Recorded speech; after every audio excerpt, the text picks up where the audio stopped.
Assalamualaikum warahmatullahi wabarakatuh. Salam sukses dan sejahtera untuk kita semua. Apa kabar pemirsa? Ketemu lagi dengan saya Syamsul Hatta dalam acara pengembangan diri di syamsulhatta.tv. Kali ini kita berada di suasana yang sedikit berbeda, di alam terbuka, di mana Anda bisa melihat saya berada di bawah pohon rindang. Mungkin Anda bisa mendengar suara-suara lain selain suara saya, di mana memang saat ini saya berada di sebuah kebun. Ya, dan kali ini di suasana yang unik ini kita akan membahas tentang NLP for Manager. Dan di bagian pertama kali ini kita akan membahas tentang bagaimana seorang manajer mampu mengaplikasikan 4 pilar NLP dalam pekerjaan sehari-hari. Pemirsa, ketika membahas tentang manajer, maka kita sepakati dulu tentang makna manajer yang akan kami sampaikan.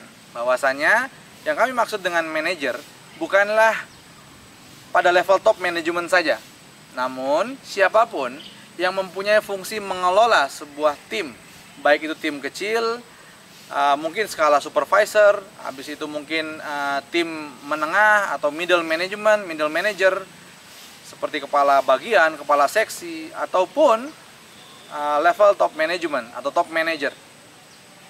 Nah, jadi ini terbuka luas untuk siapapun mempelajari NLP for Manager ini. Berbicara tentang manajer, maka muncul pertanyaan, apa tugas utama seorang manajer? Tentunya kita tidak perlu mencari jauh-jauh tugas utama seorang manajer, karena melekat pada namanya. Seorang manajer yaitu manage, bagaimana mengelola.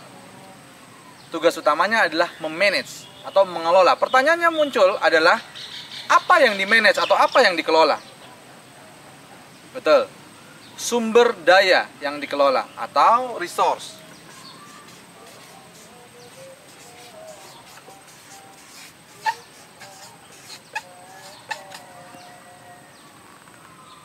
Resource yang dikelola ada beberapa. Ada manusianya,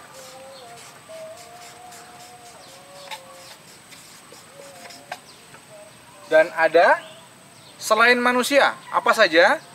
Ada alat-alat bantu lainnya yang dikelola. Misalnya alat bantu utama seperti komputer, seperti mesin-mesin lainnya, dan sebagainya. Yang saya tulis di sini others.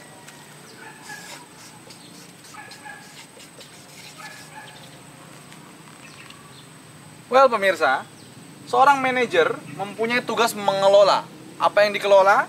Resource atau sumber daya, di mana sumber daya terdiri dari manusia dan selain manusia atau sumber daya lainnya, yang bisa terdiri dari beberapa alat-alat bantu yang membantu pekerjaan agar bisa menjadi lebih efektif. So, nanti kita akan bahas bagaimana seorang manajer dapat mengelola ini dengan menggunakan prinsip 4 pilar NLP. Pemirsa, apa sih 4 pilar NLP itu? Tadi kita menyebutkan ada 4 pilar dalam NLP. Mari kita bahas sejenak. NLP mengenal ada 4 pilar. Yang pertama adalah outcome, di mana menurut NLP, outcome adalah langkah awal sebelum kita melakukan hal-hal dalam pekerjaan kita, di mana kita perlu menentukan tujuan atau hasil apa yang ingin kita dapatkan dari apa yang kita lakukan. Yang kedua adalah rapport atau membangun hubungan baik atau relationship, di mana menurut NLP tidak mungkin kita bisa mencapai outcome atau hasil yang kita inginkan kalau kita tidak bekerja sama dengan orang lain. Kita tidak dapat melakukan hal-hal sendirian. Mungkin Anda setuju dengan itu. Nah, untuk itu dalam pilar kedua NLP mengatakan bahwa kita untuk mencapai outcome kita perlu membangun sebuah rapport atau hubungan baik atau relationship dengan orang lain.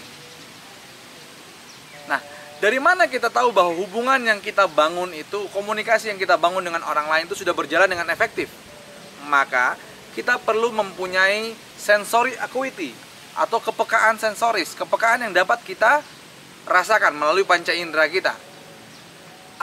Untuk apa saja sensory acuity ini? Yaitu untuk mencapai atau kita bisa melihat sejauh mana tingkat keberhasilan langkah-langkah yang sudah kita lakukan dalam pencapaian outcome tersebut.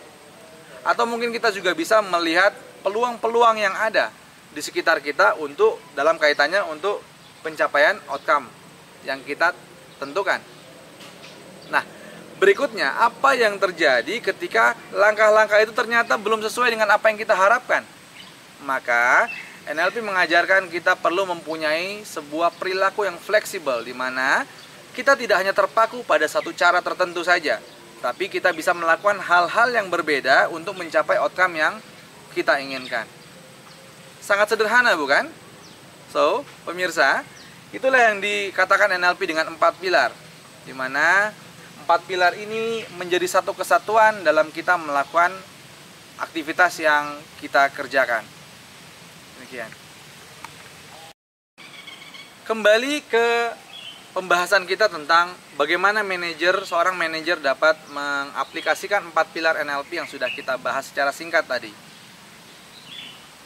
Kita sudah menyepakati bahwasanya seorang manajer mempunyai tugas memanage atau mengelola. Yang dikelola adalah sumber daya atau resource.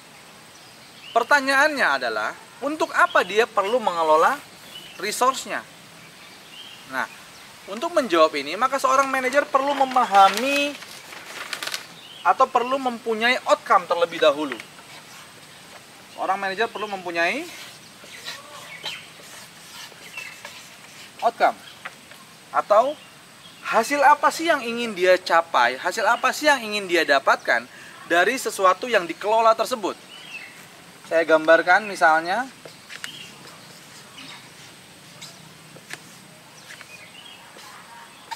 hasil, di sini ada hasil, maka seorang manajer perlu mengetahui secara jelas apa yang ingin didapatkan di hasil akhirnya, untuk kemudian dia bisa mengelola sumber daya yang ada di sekitar dia untuk mencapai hasil yang diinginkan. Jadi yang pertama adalah hasil dulu yang ditentukan. Kalau mungkin Anda sudah pernah membaca 7 Habits dari Stephen Covey, maka Stephen Covey mengatakan begin with the end, di mana kita memulai langkah-langkah atau step-step pekerjaannya dengan mengetahui dengan pasti hasil apa yang ingin kita capai. Agar apa? Agar kita dapat menentukan dengan jelas strategi-strategi dan bagaimana cara pengelolaan sumber daya yang sudah kita miliki. Maka seorang manajer perlu memahami hasil untuk kemudian dia dapat mengelola sumber daya yang dimilikinya untuk mencapai hasil tersebut. Mudah, bukan?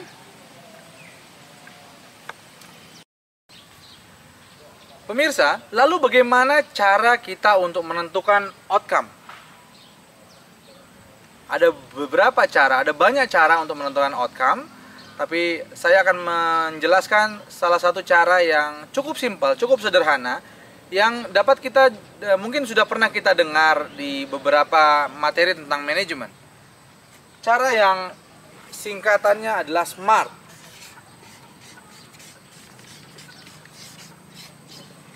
Mungkin Anda sering mendengarkan singkatan ini, SMART.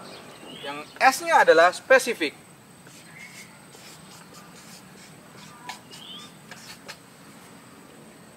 Tentukanlah hasil atau outcome yang ingin kita capai secara detail, sedetail mungkin. Kenapa? Karena semakin detail, maka semakin kita tahu strategi apa yang kita butuhkan untuk mencapainya. Saya sering mencontohkan seperti ini.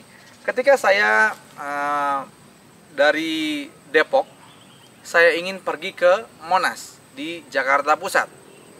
Saya memberhentikan taksi misalnya.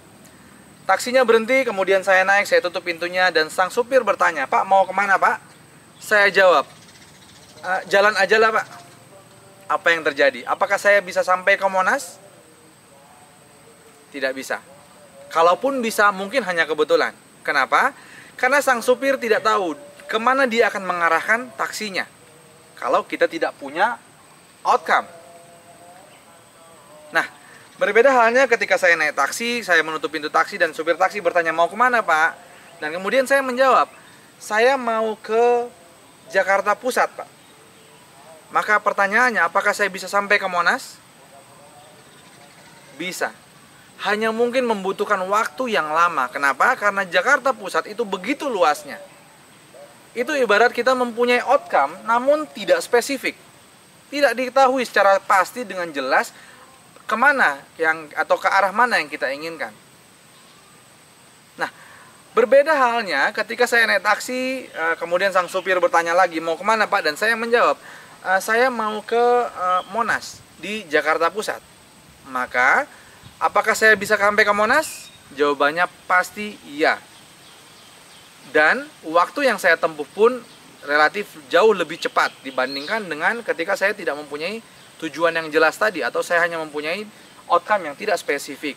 Kenapa? Ketika saya mengatakan bahwa saya mau ke Monas di Jakarta Pusat, sang supir taksi mampu untuk memudikan taksinya melalui jalan yang memang arahnya menuju ke Monas. Begitu juga dengan outcome ini, Bapak Ibu sekalian. Di mana semakin spesifik, maka kita mampu dengan jelas untuk menentukan strategi-strategi yang tepat untuk pencapaian outcome yang kita inginkan. Nah, yang kedua adalah measurable.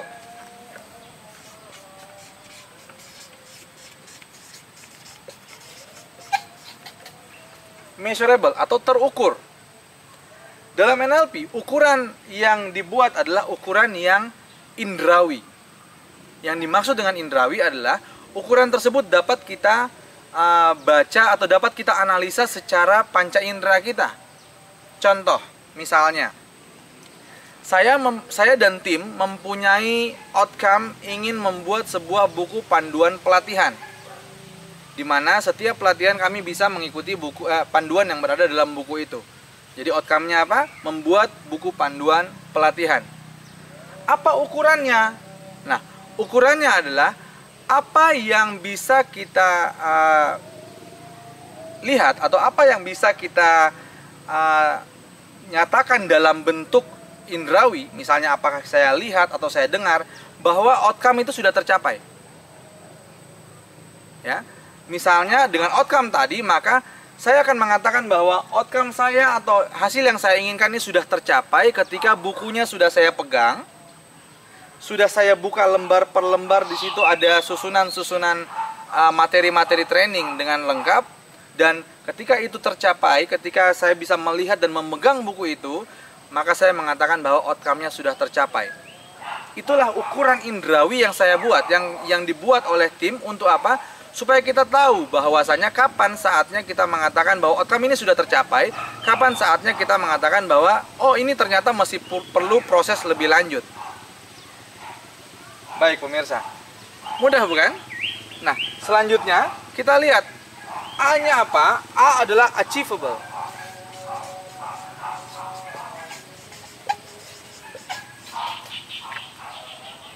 Bisa dicapai atau tidak? Achievable, bisa di-achieve, apakah outcome yang kita susun ini bisa di-achieve atau tidak, bisa tercapai atau tidak. Nah, ini terkait dengan sumber daya. Dalam NLP ini terkait dengan sumber daya yang kita punya.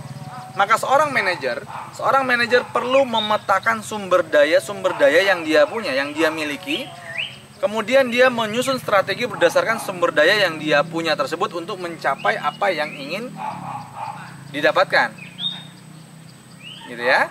Jadi A adalah achievable terkait dengan sumber daya yang dimiliki. Untuk hal ini, sekali lagi, seorang manajer perlu memetakan sumber daya yang dia miliki. Baik sumber daya internal yang berada dalam timnya maupun sumber daya eksternal yang mungkin berada di tim yang berbeda. Itu sudah bisa di mapping, sudah bisa dibuat peta. Untuk apa? Untuk kemudian dia dapat secara efektif menentukan strategi-strategi yang tepat untuk pencapaian hasilnya. Kemudian R. Apa itu R? R adalah reasonable.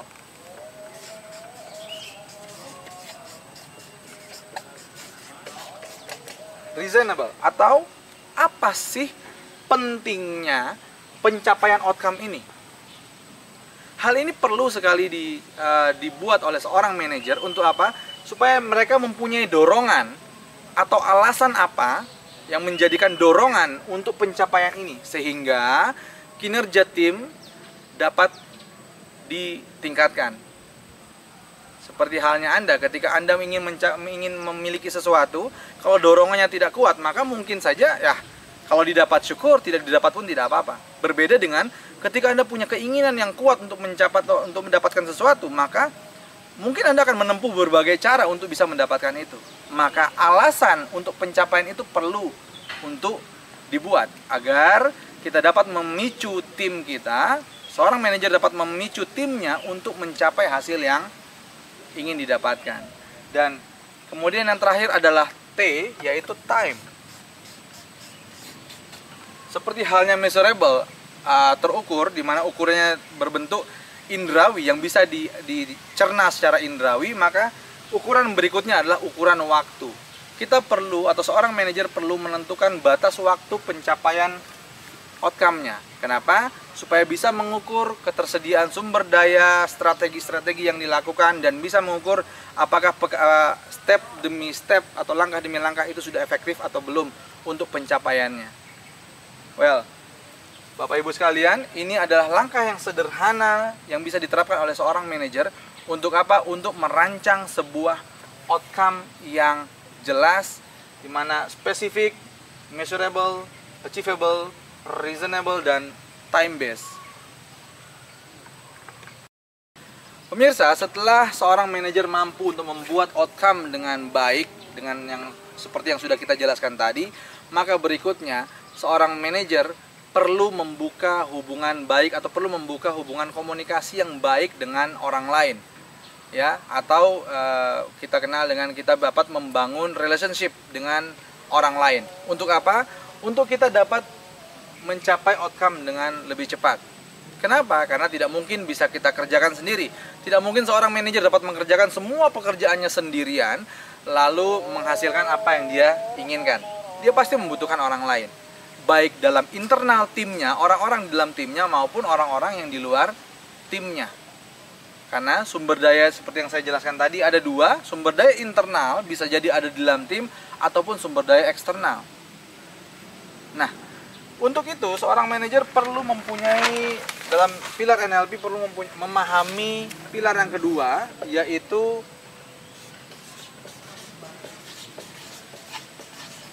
rapport atau membangun hubungan baik, relationship yang baik dengan orang lain.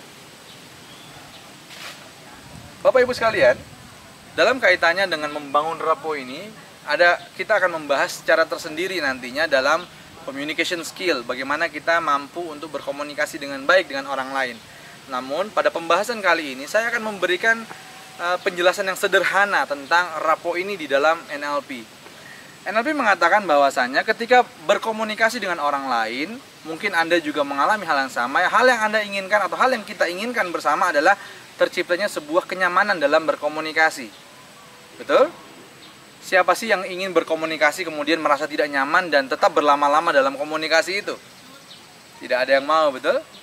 Kalaupun ada yang mau mungkin karena punya kepentingan yang lain. Tapi pada dasarnya manusia ingin merasa nyaman dalam berkomunikasi.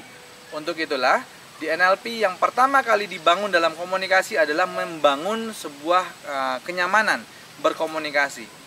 Nah, salah satu cara untuk membangun kenyamanan berkomunikasi, NLP mengenalnya dengan melakukan pacing. Pacing sederhananya adalah proses menyamakan.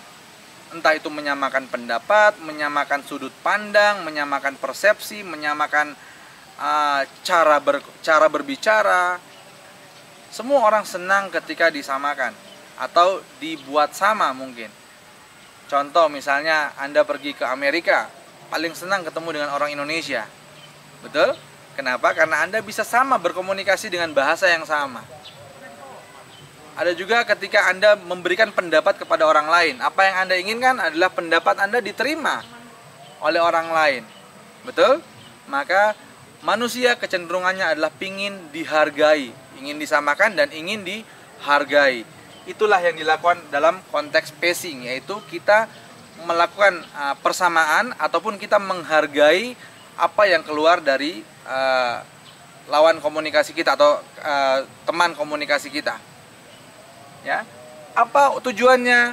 yang sudah saya sebutkan tadi, membangun rasa nyaman tadi. Ya. Misalnya saya kasih contoh satu. Misalnya kita berkomunikasi dengan anggota tim kita. Seorang manajer berkomunikasi dengan anggota timnya. Maka dan kemudian ternyata ada masukan-masukan dari anggota timnya. Pak, menurut saya untuk mencapai ini kita harus melakukan strategi A, B, C, D. Maka dalam konteks pacing, seorang manajer perlu mengapresiasi pendapat seorang tim atau bagian dari tim tadi. Entah dia berterima kasih atau dengan cara yang lainnya. Intinya memberikan apresiasi atas masukan-masukan yang diberikan. Itu dalam konteks pacing, dimana tidak ada dong orang yang ketika menyampaikan pendapat kemudian langsung ditolak mentah-mentah dan kemudian dia happy. Itu jarang sekali terjadi. Pasti ada rasa kurang nyaman, dan rasa kurang nyaman itu akan mengganggu komunikasi yang dibangun. Maka di NLP mengatakan yang pertama adalah pacing, di mana kita melakukan cara apapun untuk menghargai, untuk menyamakan, untuk menerima pendapat dan sebagainya. Satu tujuannya itu membangun perasaan nyaman dalam komunikasi. Kemudian apa yang berikutnya? Setelah dia nyaman, setelah komunikasi yang terjalin nyaman, setelah hubungan yang dibangun itu baik, maka berikutnya kita bisa melakukan leading. Kemudian kita dapat mengarahkan. Ya, jadi ketika komunikasinya sudah baik, lalu kita dapat mengarahkan, memerintah, memberikan perintah, memberikan tugas-tugas dan yang lainnya. Itu bisa kita lakukan ketika kondisi komunikasinya sudah nyaman. Maka apa yang terjadi? Yang terjadi orang atau tim kita akan melakukan hal yang kita inginkan, akan melakukan hal yang kita perintahkan dengan perasaan nyaman tadi. Kenapa? Karena kita sudah membangun perasaan itu terlebih dahulu. Anda bisa bayangkan apa yang terjadi dengan tim Anda ketika komunikasi sudah berjalan dengan baik dan apa yang Anda perintahkan itu dapat dijalankan dengan perasaan nyaman, dengan perasaan senang, maka kerja atau progres pekerjaan dapat meningkat dengan pesat. Di mana itu dapat membantu percepatan tercapainya outcome yang sudah ditentukan. Well, pemirsa, itu adalah bagaimana membangun rapport, bagaimana membangun hubungan baik dalam tujuannya mencapai hasil yang diinginkan. Pemirsa, dari mana seorang manajer mengetahui bahwasannya komunikasi yang dibangun itu sudah baik? Dari mana seorang manajer memahami atau mengetahui bahwa sudah terjalin relationship yang kuat atau sudah terbangun perasaan nyaman dalam berkomunikasi? Ataupun dari mana seorang manajer tahu atau bisa menangkap peluang-peluang yang ada, yang mungkin ada yang terjadi dalam komunikasi, yang tujuannya adalah mempercepat pencapaian outcome? Seorang manajer perlu mempunyai kepekaan tersendiri untuk apa? Untuk dapat memahami atau mengetahui peluang-peluang yang ada, ataupun apakah komunikasi yang dibangun sudah efektif atau belum. Itu tertuang pada pilar NLP yang ketiga, di mana seorang manajer perlu memahami atau perlu memiliki sensory acuity. Seorang manajer perlu mempunyai sensory acuity atau kepekaan sensoris. Untuk apa? Agar dia dapat memahami, agar dia dapat mengetahui apakah komunikasi yang dibangun, apakah langkah-langkah yang dilakukan, apakah ada peluang-peluang lain di sekitar dia, itu dapat ditangkap dengan baik. Ya. Apa saja, kenapa dikatakan sensory acuity? Kenapa dikatakan bahwa itu adalah kepekaan indrawi? Karena sekali lagi di NLP semua kepekaan itu dilatih secara panca indera. Agar apa? Agar kita dapat dengan pasti untuk mengetahuinya. Bukan hanya dengan menerka-nerka, bukan hanya dengan menebak-nebak. Oh, sepertinya dia sudah nyaman deh. Oh, sepertinya ini bisa kita lakukan. Oh, sepertinya begini dan begitu. Di NLP tidak mengajarkan seperti itu. Namun ada sebuah kepastian di mana kita dapat menangkap sinyal-sinyal itu secara indrawi agar lebih pasti. Dikatakan indrawi karena sinyal-sinyal tersebut atau informasi-informasi tersebut dapat kita tangkap melalui penglihatan, pendengaran, maupun perasaan. Di NLP Di materi yang sebelumnya tentang mengenal NLP, kita sudah mempelajari tentang modality atau tentang panca indera, sudah kita kupas. Itulah kenapa dalam pilar NLP, kepekaan yang perlu dibangun adalah kepekaan indrawi, di mana seorang manajer dapat melihat ataupun mendengar, untuk dapat merasakan apakah langkah-langkah yang dilakukan, apakah komunikasi yang dibangun itu sudah efektif atau belum, atau apakah ada peluang-peluang lain yang bisa ditangkap dengan cepat untuk mempercepat pencapaian outcome. Sensory acuity, kepekaan indrawi yang perlu dimiliki oleh seorang manajer.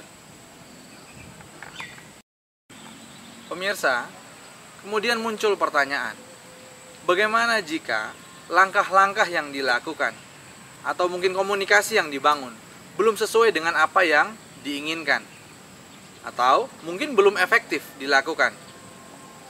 Maka seorang manajer perlu mempunyai sebuah perilaku, di mana dalam pilar NLP yang keempat dikatakan sebagai flexibility,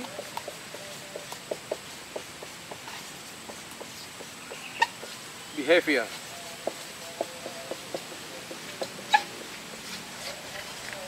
Perilaku yang fleksibel.